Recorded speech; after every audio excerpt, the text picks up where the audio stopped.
Hello viewers, स्वागत है आप सभी का हमारे यूट्यूब चैनल लॉ सक्सेस में। तो दोस्तों, आप में से जो भी लोग एलएलबी करना चाहते हैं महात्मा ज्योतिबा फुले रोहिलखंड यूनिवर्सिटी बरेली से, उनके लिए एक बड़ी खबर आई है।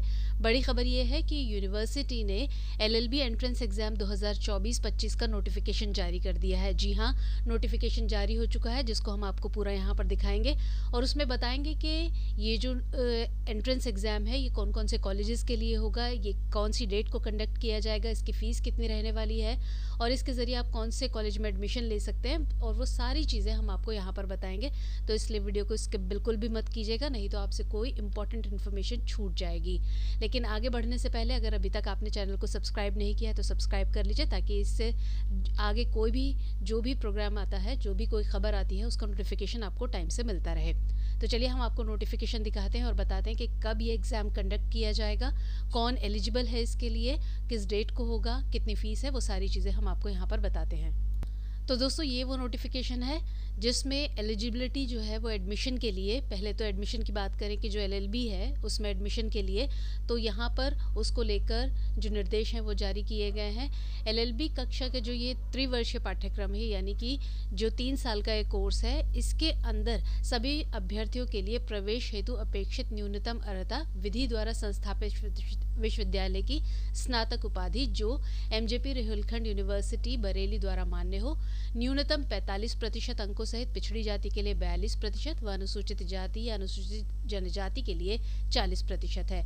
ये न्यूनतम प्रतिशत बार काउंसिल ऑफ इंडिया द्वारा निश्चित की गई है, यानी कि ये बीसीआई द्वारा निर्धारित की गई है। ऐसे अभ्यर्थी भी प्रवेश परीक्षा हेतु आवेदन कर सकते हैं जो वर्ष 2024 की स्नातक अंतिम वर्ष की परीक्षा में सम्मिलित हुए हैं। लेकिन उन्हें क्या करना होगा कि काउंसलिंग से पहले अपना जो स्नातक परीक्षा उत्तीर्ण होने का प्रमाण पत्र है वो प्रस्तुत करना जरूरी होगा, नहीं तो इस स्थिति में उनका अभ्यर्थन स्वतः ही निरस्त माना जाएगा। अब यहाँ पर एक नोट है कि जो कैंडिडेट्स हैं वो 10+2 या ग्रेजुएशन या पोस्ट ग्रेजुएशन अगर ओपन यूनिवर्सिटीज़ से, जो ओपन यूनिवर्सिटी सिस्टम से डायरेक्टली ले लेते हैं बिना किसी बेसिक क्वालिफिकेशन के लिए, तो वो इस एग्ज़ाम के लिए एलिजिबल नहीं होंगे। यहाँ पर ये बात ध्यान रखिएगा। अब यहाँ पर रिजर्वेशन की बात है कि सभी महाविद्यालयों में, यानी सभी कॉलेजेस में प्रवेश हेतु स्थानों का आरक्षण उस कॉलेज में स्थानों की कुल संख्या के आधार पर इस तरह से होगा। वर्टिकल रिजर्वेशन होगा अनुसूचित जाति 21%, अनुसूचित जनजाति 2%, अन्य पिछड़ी जाति 27%, सामान्य वर्ग के आर्थिक रूप से कमजोर के लिए 10% की सीमा तक आरक्षण उत्तर प्रदेश शासन की अधिसूचना या शासनादेश के अनुसार दे होगा। वहीं हॉरिजॉन्टल रिजर्वेशन की बात करें तो विकलांग के लिए 3%, डिफेंस पर्सनल 5%, स्वतंत्रता संग्राम सेनानी 2%, महिला 20% न्यूनतम।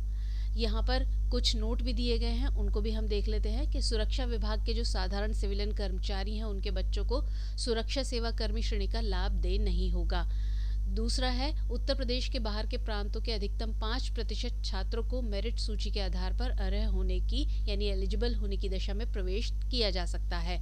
ऐसे सभी अभ्यर्थी सामान्य या अनारक्षित श्रेणी के अंतर्गत माने जाएंगे। तीसरा है, पिछड़ी जाति नॉन क्रीमी लेयर का प्रमाण पत्र 1 अप्रैल 2021 के बाद का ही मान्य होगा।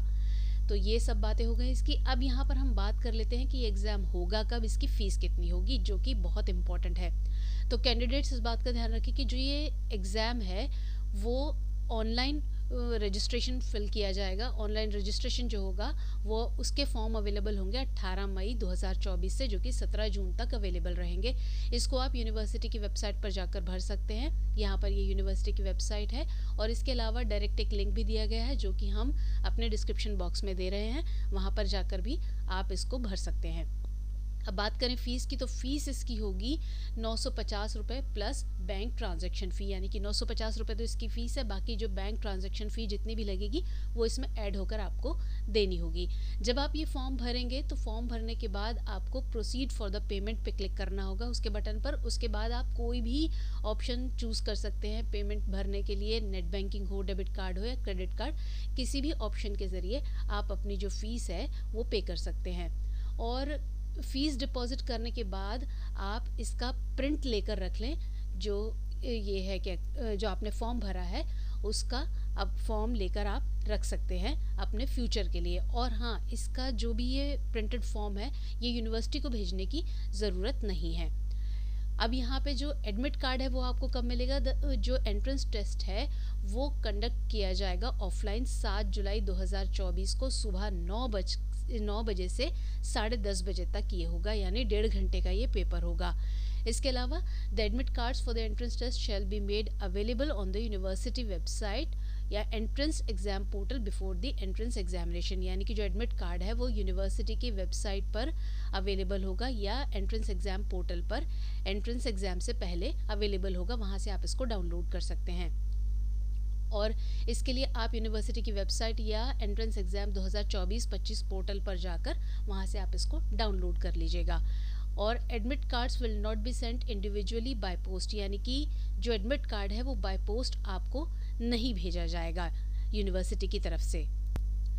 अब यहाँ पर कुछ और जनरल इंस्ट्रक्शंस दिए हुए हैं, वो हम इसको नहीं देखेंगे, इससे हम आगे चलते हैं।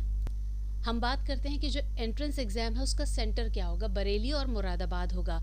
जो परीक्षा केंद्र हैं उनका निर्धारण संबंधी अंतिम निर्णय विश्वविद्यालय का होगा, यानी कि विश्वविद्यालय इनको हो सकता है कि किसी वजह से चेंज भी कर सकता है। Result of entrance test and information for admission, यानी कि जो इससे प्रवेश परीक्षा का परिणाम और प्रवेश के लिए जो सूचना है उससे रिलेटेड बात करें तो यहाँ पर हम देख सकते हैं। तो ये जो इसका जो रिज़ल्ट है, जब आप एग्ज़ाम देंगे तो उसका रिज़ल्ट कब आएगा? तो रिज़ल्ट एग्ज़ाम होने के बाद कुछ दिनों बाद यूनिवर्सिटी की वेबसाइट पर दिखा दिया जाएगा, उसके यूनिवर्सिटी द्वारा डिक्लेयर कर दिया जाएगा। इसके लिए आपको वही करना होगा, यूनिवर्सिटी की वेबसाइट या ऑनलाइन एंट्रेंस एग्ज़ाम 2024 पोर्टल पर जाना होगा। इसकी इन्फॉर्मेशन लोकल न्यूज़पेपर में जारी हो जाएगी और रिज़ल्ट जो है वो अपलोड किया जाएगा यूनिवर्सिटी की वेबसाइट या ऑनलाइन एंट्रेंस एग्ज़ाम 2024-25 पोर्टल पर। इसके लिए जो एप्लीकेंट्स हैं वो रेगुलरली अपना एंट्रेंस एग्ज़ाम देने के बाद रेगुलरली जो उसकी यूनिवर्सिटी की वेबसाइट है उसको विज़िट करते रहें, ताकि एग्ज़ाम का जो रिज़ल्ट है वो जल्दी ही आपको पता चल जाए। अच्छा हाँ, यहाँ पर एक बहुत ख़ास बात है, वो ये है कि the entrance examination will be conducted only for university campus and regular courses programmes of government colleges, यानी कि ये जो एंट्रेंस एग्ज़ाम है वो सिर्फ यूनिवर्सिटी कैंपस और रेगुलर कोर्सेज और प्रोग्राम जो गवर्नमेंट कॉलेजेस के हैं उनके लिए होगा। इसके अलावा जो कैंडिडेट्स किसी प्राइवेट या सेल्फ फाइनेंस कॉलेज में एडमिशन लेना चाहते हैं वो उनकी वेबसाइट पर जाके फ्रेश रजिस्ट्रेशन करा सकते हैं। अब यहाँ हमने देखा कि ये जो एंट्रेंस एग्ज़ाम है यूनिवर्सिटी कैंपस के लिए हो रहा है और गवर्नमेंट कॉलेजेस के लिए हो रहा है। तो कितनी सीट्स रहेंगी, कौन सा कॉलेज रहेगा, तो वो है जो लिस्ट ऑफ कॉलेजेस या नंबर ऑफ सीट्स है वो देखें तो बरेली कॉलेज, बरेली में 320 सीट्स हैं और केजी के कॉलेज मुरादाबाद के लिए 300 सीट्स हैं। तो इसके लिए लेकिन एलएलबी जो 3 इयर्स प्रोग्राम है इसके लिए सीटों की और जो कॉलेजेस की संख्या है वो घट या बढ़ भी सकती है। तो ये सारी इन्फॉर्मेशन है एंट्रेंस एग्ज़ाम से रिलेटेड। यहाँ पर कुछ सामान्य इंस्ट्रक्शंस हैं जो कि हम आपको यहाँ पर दिखा देते हैं। बाकी ये बहुत ज़्यादा ज़रूरी जो नॉर्मल हैं, जो जनरल इंस्ट्रक्शंस हैं जो हर बार होते हैं वही हैं, लेकिन जो मेन है कि एग्ज़ाम कब होगा, इसकी फ़ीस कितनी होगी, सारी चीज़ें कितने कौन से कॉलेजेस हैं, कौन सी सीट्स हैं, वो सभी आपको यहाँ पर हमने दिखा। और बाकी जनरल इंस्ट्रक्शंस आप इसकी वेबसाइट पर जाकर भी देख सकते हैं और एडमिशन इसके डायरेक्ट जो लिंक है जो हम आपको डिस्क्रिप्शन बॉक्स में दे रहे हैं वहाँ पर जाकर क्लिक करके आप वो फॉर्म फिल कर सकते हैं।